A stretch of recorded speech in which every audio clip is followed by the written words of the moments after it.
Hello दोस्तों, मेरा नाम आसिफ अनवर है और आप सभी को हमारे इस चैनल में स्वागत है। तो हम लोग इंडियन ज्योग्राफी का क्लास कर रहे थे। तो चलिए हम लोग अरावली पर्वत श्रृंखला से देखते हैं। जो चैप्टर 5 चल रहा था, भारत में पर्वत एवं पहाड़, तो हम लोग अरावली पर्वत से देखते हैं। देखिए अरावली पर्वत जो है, अरावली पर्वत श्रृंखला है जो गुजरात से शुरू होकर राजस्थान हरियाणा होकर दिल्ली तक जाती है। जो अरावली पर्वत है, अरावली पर्वत है गुजरात से शुरू होती है और राजस्थान हरियाणा दिल्ली तक पहुंच जाती है अरावली पर्वत श्रृंखला। और अरावली पर्वत श्रृंखला है जो भारत की सबसे प्राचीनतम मतलब सबसे पुराना पर्वत श्रृंखला है अरावली। देखिए यह भारत की ही नहीं बल्कि पूरे विश्व की प्राचीनतम पर्वत श्रृंखला में से एक है। जो अरावली पर्वत है वो पूरे विश्व की सबसे प्राचीनतम पर्वत श्रृंखला में से है। ये देखिए ये अरावली पर्वत है। जो अरावली पर्वत का ज्यादा सा भाग है वो अधिकांश भाग राजस्थान में है। ये देखिए अरावली पर्वत श्रृंखला, अरावली पर्वत श्रृंखला है और ज्यादातर भाग राजस्थान में है। तो चलिए इसको और विस्तार से हम लोग देखते हैं अरावली पर्वत के बारे में। आगे देखते हैं। अरावली पर्वत श्रेणी का लंबाई लगभग 800 किलोमीटर है। जो अरावली पर्वत की जो लंबाई है वह लगभग 800 किलोमीटर है। अरावली पर्वत की औसतन ऊंचाई 920 मीटर है। जो अरावली पर्वत की औसतन ऊंचाई है कितना है तो 920 मीटर है। इसकी चौड़ाई है जो गुजरात की तरफ अधिक है और दिल्ली की तरफ कम है। जो गुजरात की साइड है, जैसे गुजरात की साइड अधिक है और दिल्ली की साइड कम है, दिल्ली की तरफ कम है अरावली पर्वत की चौड़ाई। आगे देखते हैं। इसका उच्चतम शिखर गुरु शिखर है। जो अरावली पर्वत का सबसे उच्चतम शिखर है वो गुरु शिखर है। ये देखिए अरावली पर्वत श्रृंखला का सबसे उच्चतम शिखर कौन है तो उसका नाम है गुरु शिखर। गुरु शिखर नाम है। जिसकी ऊंचाई कितना है तो जिसकी ऊंचाई है 729 मीटर, सॉरी 1729 मीटर है, 1729 मीटर है। यह देखिए ये राजस्थान के सिरोही जिले में माउंट आबू के पास है। जो है जो गुरु शिखर है वह राजस्थान के सिरोही जिले में माउंट आबू के पास है। उदयपुर में अरावली पहाड़ियों को जग्गा पहाड़ियों के नाम से भी जानी जाती है। उदयपुर में अरावली पहाड़ियों को जग्गा पहाड़ियों के नाम से जाना जाता है, जग्गा पहाड़ी के नाम से जाना जाता है। आगे देखते हैं। दिल्ली में इसे दिल्ली की पहाड़ियों के नाम से जाना जाता है।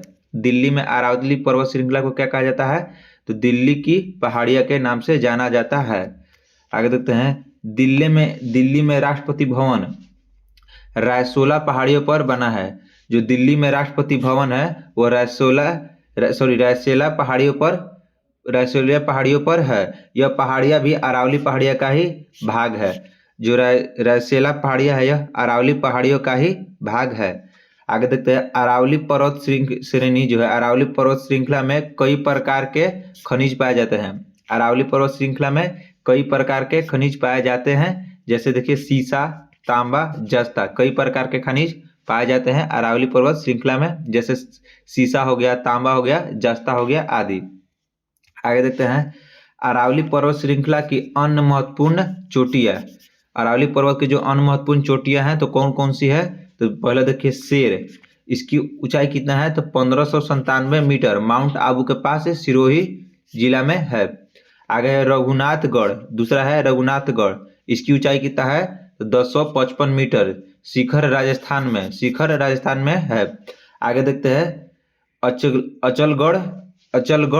अचलगढ़ जो है वो देखिए वह 1380 मीटर, सिरोही जिले में, यह भी सिरोही जिले में ही स्थित है। आगे देखते हैं। दिलवाड़ा है तो इसका ऊंचाई कितना है तो 1442 मीटर। दिलवाड़ा की ऊंचाई कितना है 1442 मीटर, सिरोही जिले में ही यहीं पर एक जैन मंदिर है। जो दिलवाड़ा है, दिलवाड़ा का जैन मंदिर का नाम सुने होंगे आप लोग। यह भी अरावली पर्वत श्रृंखला में ही है, सिरोही जिले में। आगे देखते हैं। अरावली पर्वत खत्म हो गया, अब देखते हैं विंध्याचल पहाड़ी, विंध्याचल पर्वत। ये देखिए विंध्याचल पर्वत मध्य प्रदेश में है। देखिए विंध्याचल पर्वत, इसको विस्तार से देखते हैं हम। विंध्याचल पर्वत देखते हैं विंध्याचल पहाड़ियों के बारे में। देखिए यह पहाड़ियां जो गुजरात से शुरू होकर मध्य प्रदेश, उत्तर प्रदेश तथा बिहार तक जाती है। जो विंध्याचल पर्वत है वह गुजरात से शुरू होती है और गुजरात से होते होते मध्य प्रदेश, उत्तर प्रदेश, बिहार तक जाती है। जो है विंध्याचल पर्वत। इसी पर्वत श्रृंखला के 3 भागों में बांटा गया है। विंध्याचल पर्वत है, इसको 3 भागों में बांटा गया है। पहला है मध्य प्रदेश में जो भारनेर की पहाड़ियाँ, मध्य प्रदेश में भारनेर की पहाड़ियाँ। दूसरा है देखिए कैमूर पहाड़ियाँ है दूसरा। तो उत्तर प्रदेश, बिहार तथा मध्य प्रदेश में जो साइड वाला है यो कैमूर की पहाड़ियाँ के नाम से। और तीसरा है पारसनाथ पहाड़ियाँ जो झारखंड में जानी जाती है, पारसनाथ की पहाड़ियाँ। आगे देखते हैं, देखिए विंध्याचल पर्वत श्रृंखला की कुल लंबाई लगभग 1200 किलोमीटर है। जो विंध्याचल पर्वत की लंबाई है, कुल लंबाई कितना है, लगभग 1200 किलोमीटर है। यह उत्तर भारत को दक्षिण भारत से अलग करता है। उत्तर भारत को दक्षिण भारत से कौन सा पर्वत अलग करता है, तो विंध्याचल पर्वत है जो उत्तर भारत को दक्षिण भारत से अलग करता है, विंध्याचल पर्वत। आगे देखते हैं, विंध्याचल पर्वत श्रृंखला का सबसे उच्चतम बिंदु सद्भावना शिखर है। जो विंध्याचल पर्वत श्रेणी का जो सबसे उच्चतम बिंदु है तो उसका नाम है सद्भावना शिखर नाम है। यह मध्य प्रदेश में भरनेर पहाड़ियों का हिस्सा है। जो मध्य प्रदेश के भरनेर पहाड़ियों का हिस्सा है सद्भावना शिखर का अन्य नाम है कुलुमार शिखर नाम है सद्भावना शिखर का। आगे देखते हैं सतपुड़ा पहाड़ियाँ। देखिए सतपुड़ा पहाड़ियों के उत्तर में नर्मदा नदी बहती है। जो सतपुड़ा पहाड़ी है, ये देखिए यह है सतपुड़ा की पहाड़ियाँ, इसकी उत्तर में है नर्मदा नदी। आगे देखते हैं, इसको विस्तार में देखते हैं। और देखिए सतपुड़ा पहाड़ के जो उत्तर में है नर्मदा नदी बहती है तथा दक्षिण में ताप्ती नदी बहती है। सतपुड़ा पहाड़ी के उत्तर में कौन सी नदी बहती है, तो नर्मदा नदी बहती है। और दक्षिण में कौन सी नदी बहती है, तो दक्षिण में ताप्ती नदी बहती है। दोनों ही नदियां भ्रंश घाटियों में बहती है। दोनों ही जो नदियां हैं वो भ्रंश घाटियों में बहती है। आगे देखते हैं, सतपुड़ा की पहाड़ियों को 3 भागों में बांटा जाता है। जो सतपुड़ा की पहाड़ी है उसको 3 भागों में बांटा जाता है। पहला पश्चिम दिशा में राजपीपला पहाड़ी, दूसरा है मध्य प्रदेश में महादेव की पहाड़ी, तीसरा है मैकाल की पहाड़ी। पहला कौन है, पश्चिम दिशा में राजपीपला की पहाड़ी, दूसरा है मध्य प्रदेश में महादेव की पहाड़ियाँ, और तीसरा है मैकाल की पहाड़ियाँ।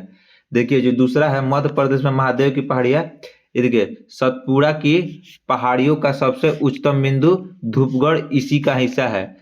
जो सतपुड़ा की जो सबसे उच्चतम बिंदु है धूपगढ़, जो मध्य प्रदेश के महादेवा पहाड़ियाँ है इसी का हिस्सा है सतपुड़ा पहाड़ी के धूपगढ़ हिस्सा। आगे देखो धूपगढ़ की चोटी पंचमढ़ी नागर मध्य प्रदेश के पास स्थित है। जो धूपगढ़ की चोटी है सबसे उच्चतम सतपुड़ा की, वह है मध्य प्रदेश के पास स्थित है पंचमढ़ी नगर में। आगे देखिए ताप्ती नदी का स्रोत भी महादेव की पहाड़ियाँ है। जो ताप्ती नदी का स्रोत है वो महादेव की ही पहाड़ियाँ हैं। आगे देखते हैं, आगे है मैकाल की पहाड़ियाँ। देखिए अमरकंटक, जहां से नर्मदा और सोन नदी दोनों नदियां निकलती है। जो नर्मदा नदी है वो अमरकंटक की पहाड़ियाँ से निकलती है और सोन नदी भी अमरकंटक से निकलती है। देखिए अमरकंटक इसी मैकाल पहाड़िया का हिस्सा है। जो मैकाल पहाड़िया है इसी का हिस्सा है अमरकंटक। मैकाल की पहाड़ियों का उच्चतम बिंदु अमरकंटक है। जो मैकाल की पहाड़ियां हैं इसका सबसे उच्चतम बिंदु कौन सा है, तो अमरकंटक है सबसे उच्चतम बिंदु। उसका ऊंचाई कितना है, तो 1064 मीटर है। अमरकंटक की ऊंचाई कितने है, तो 1064 मीटर है। आगे देखते हैं पश्चिमी घाट। देखिए पश्चिमी घाट किसको कहते हैं, ये जैसे दक्षिण भारत है तो ये साला इस साइड को पश्चिमी घाट कहते हैं। ये देखिए चित्र, देखिए ये सब पश्चिमी घाट के अंतर्गत आता है। पश्चिमी घाट दक्षिण भारत में है, ये सब पश्चिमी घाट आता है। आगे इसको विस्तार में देखते हैं। देखिए पश्चिमी घाट पर्वत को सह्याद्री पर्वत भी कहा जाता है। जो पश्चिमी घाट पर्वत है उसको सह्याद्री पर्वत भी कहा जाता है। ये देखिए क्वेश्चन बहुत बार आया है कि पश्चिमी घाट को किस नाम से जाना जाता है, तो सह्याद्री भी कहा जाता है। पश्चिमी घाट की जो लंबाई है 1000 से 1300 किलोमीटर है। जो पश्चिमी घाट की जो औसतन ऊंचाई है पहाड़ की वो 1000 से 1300 मीटर है। पश्चिमी घाट की औसतन ऊंचाई कितनी है, 1000 से 1300 मीटर है। आगे देखते हैं पश्चिमी घाट पर्वत जो है उत्तर में ताप्ती नदी के बाएं तट से प्रारंभ होकर, जो पश्चिमी घाट कहाँ से शुरू होती है, तो उत्तर में ताप्ती नदी के बाएं तट से शुरू होकर दक्षिण में कन्याकुमारी तक लगभग 1600 किलोमीटर की लंबाई में फैला हुआ है। जो पश्चिमी घाट है लगभग 1600 किलोमीटर में लंबाई में फैला हुआ है। आगे देखते हैं पश्चिमी घाट के जो प्रमुख दर्रे हैं, पश्चिमी घाट के जो पर्वत में जो दर्रा स्थित है तो कौन कौन सा है। देखिए थाल घाट है जो महाराष्ट्र में है, थाल घाट ये दर्रा है। दूसरा है भोर घाट, तो भोर घाट दर्रा भी महाराष्ट्र में है। तीसरा है पाल घाट, ये केरल में है। और सोनकोट्टा देखिए 4 महत्वपूर्ण दर्रे हैं, पाल घाट, थाल घाट, पाल घाट, भोर घाट और सेनकोट्टा ये सब प्रमुख दर्रे हैं पश्चिमी घाटी के। आगे देखते हैं पश्चिमी घाट की जो सबसे ऊंची चोटी है अनाईमुड़ी है। पश्चिमी घाट की सबसे ऊंची चोटी का नाम क्या है तो अनाईमुड़ी है। यही दक्षिण भारत की सबसे ऊंची चोटी है। देखिए पश्चिमी घाट की सबसे ऊंची चोटी का नाम क्या है तो अनाईमुड़ी। और पश्चिमी देखिए दक्षिण भारत की सबसे ऊंची चोटी का नाम क्या है तो दक्षिण भारत की सबसे ऊंची चोटी का नाम भी अनाईमुड़ी ही है। आगे देखते हैं पश्चिमी घाट की प्रमुख पहाड़ियां। देखिए पश्चिमी घाट की प्रमुख पहाड़ियां सतमाला पर्वत श्रेणी, यह पर्वत श्रेणी महाराष्ट्र के नासिक में फैली हुई है। जो सतमाला पर्वत श्रेणी है यह महाराष्ट्र के नासिक में फैली हुई है। दूसरा देखते हैं अजंता पहाड़ियां, यह पर्वत श्रेणी औरंगाबाद महाराष्ट्र में फैली है। जो अजंता की पहाड़ियां है यह औरंगाबाद महाराष्ट्र में फैली हुई है। अजंता और एलोरा की गुफाएं यहीं पर है। जो आप लोग अजंता और एलोरा की गुफाएं के बारे में जाने होंगे, वो भी अजंता पहाड़ियां औरंगाबाद में ही स्थित है और यूनेस्को में विश्व विरासत स्थलों में सूची में से एक है। जो अजंता का एलोरा की गुफाएं हैं वो यूनेस्को में शामिल है। आगे देखते हैं कालसूबाई चोटी, तीसरा है कालसूबाई चोटी। यह एक चोटी है महाराष्ट्र के नासिक में है। जो कालसूबाई चोटी है यह महाराष्ट्र के नासिक में है और इसकी ऊंचाई कितना है तो इसकी ऊंचाई है 1646 मीटर। कितना है 1646 मीटर इसकी ऊंचाई है। आगे देखते हैं चौथा ब्रह्मगिरी पहाड़ियां, यह पर्वत श्रेणी कर्नाटक राज्य में फैली हुई है। जो ब्रह्मगिरी पहाड़ियां है यह कर्नाटक राज्य में फैली हुई है। यह कुर्ग जिले से कावेरी नदी निकलती है। देखिए जो ब्रह्मगिरी की पहाड़ियां हैं उसमें एक कुर्ग जिला है और कुर्ग जिला से ही कावेरी नदी का निर्माण होता है, मतलब निकलती है, कावेरी जिला से ही निकलती है। आगे है नीलगिरी पहाड़ियां केरल, तमिलनाडु एवं कर्नाटक की सीमा पर पश्चिमी घाट और पूर्वी घाट मिलते हैं। देखिए केरल, तमिलनाडु एवं कर्नाटक की सीमा पर पश्चिमी घाट, पूर्वी घाट मिलते हैं। पश्चिमी घाट और पूर्वी घाट कहाँ मिलते हैं तो केरल, तमिलनाडु एवं कर्नाटक की सीमा पर मिलते हैं। यहीं पर नीलगिरी पर्वत श्रेणी है। और देखिए इसका जो नीलगिरी पर्वत श्रेणी का औसतम जो इसका उच्चतम बिंदु है तो टोडा बेटा है जो नीलगिरी पहाड़ी का सबसे उच्चतम बिंदु है, जिसकी ऊंचाई है 2637 मीटर। कितना ऊंचाई 2637 मीटर है। यह पश्चिमी घाट का दूसरा उच्चतम शिखर है। पश्चिमी घाट का दूसरा उच्चतम शिखर कौन है तो टोडा बेटा है। आगे देखते हैं ऊटी जो पर्यटक स्थल है यह यहीं पर स्थित है। ऊटी आप लोग पर्यटक स्थल है ऊटी, यह भी यहीं स्थित है नीलगिरी पहाड़ियों के बीच। आगे देखते हैं अन्नामलाई पर्वत श्रेणी, यह केरल और तमिलनाडु की सीमा पर स्थित है। जो अन्नामलाई पर्वत श्रेणी है यह केरल और तमिलनाडु की सीमा पर स्थित है अन्नामलाई। पश्चिमी घाट का सबसे उच्चतम बिंदु कौन है तो अन्नामुड़ी है। पश्चिमी घाट के जो सबसे उच्चतम बिंदु है अन्नामुड़ी, यह 2695 मीटर इसी पर्वत श्रेणी का एक चोटी है। अन्नामलाई पर्वत श्रेणी का ही एक चोटी है अन्नामुड़ी का ऊंचाई कितना है तो 2695 मीटर है। आगे देखते हैं इलायची पहाड़ियां, इन्हें कार्डमोम की पहाड़ियां भी कहा जाता है। इलायची पर्वत को कार्डमोम की पहाड़ियां भी कहा जाता है। यह केरल तमिलनाडु की सीमा पर स्थित है। केरल और तमिलनाडु की सीमा पर स्थित है इलायची पहाड़ियां। यहीं पर सेनकोटा दर्रा स्थित है। सेनकोटा दर्रा कहाँ स्थित है इलायची पहाड़ियों के बीच। भारत की सबसे दक्षिणी पर्वत श्रेणी यही है। भारत की जो सबसे दक्षिणी पर्वत श्रेणी कौन है तो इलायची पहाड़ियां ही है। आगे देखते हैं महेंद्रगिरी चोटी सबसे दक्षिणी पर्वत चोटी है। महेंद्रगिरी सबसे दक्षिणी पर्वत चोटी है और ये तमिलनाडु में स्थित है। पश्चिमी घाट पढ़ लिया, अब पढ़ते हैं पूर्वी घाट। देखिए ये दक्षिण भारत है पश्चिमी घाट और यह है पूर्वी घाट। देखिए पूर्वी घाट को देखते हैं। पूर्वी घाट की पहाड़ियाँ है जो, देखो पूर्वी घाट की पहाड़ियाँ जो उड़ीसा, आंध्र प्रदेश, तमिलनाडु में है। पूर्वी घाट की पहाड़ियाँ कहाँ पर है? उड़ीसा, आंध्र प्रदेश, तमिलनाडु में है। पश्चिमी घाट से निकलने वाली सारी नदियाँ पूर्वी घाट की ओर आती है। जितना भी पश्चिमी घाट से नदी निकलती है वो सारी पूर्वी घाट की ओर जाती है।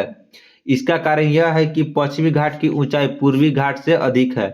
जाहिर सी बात है कि अगर यहाँ से निकलने वाला नदी इधर जा रही है तो इसका ऊंचाई ज्यादा और इसका कम होगा, तभी जो है पश्चिमी घाट से निकलने वाली सारी नदियां पूर्वी घाट की ओर जाती है। ठीक है, इसलिए नदियों के ढाल की तरफ अपना रास्ता बनाती है। आगे देखते हैं, नदियों के प्राकृतिक बहाव के कारण हुए कटाव से यहाँ के पहाड़ों के बीच काफी खाली जगह बन गई है। जैसे पश्चिमी घाट से जो नदियां बहती है और पूर्वी घाट की ओर जाती है तो नदियों को बहाव के कारण जैसे बहुत से कटाव हुए हैं, पहाड़ों के बीच कटा हुए हैं, तो पहाड़ों के बीच है काफी खाली जगह बन गई है। आगे देखते हैं पूर्वी घाट के मुख्य पहाड़ियाँ। पूर्वी घाट की मुख्य पहाड़ियाँ कौन कौन सी है?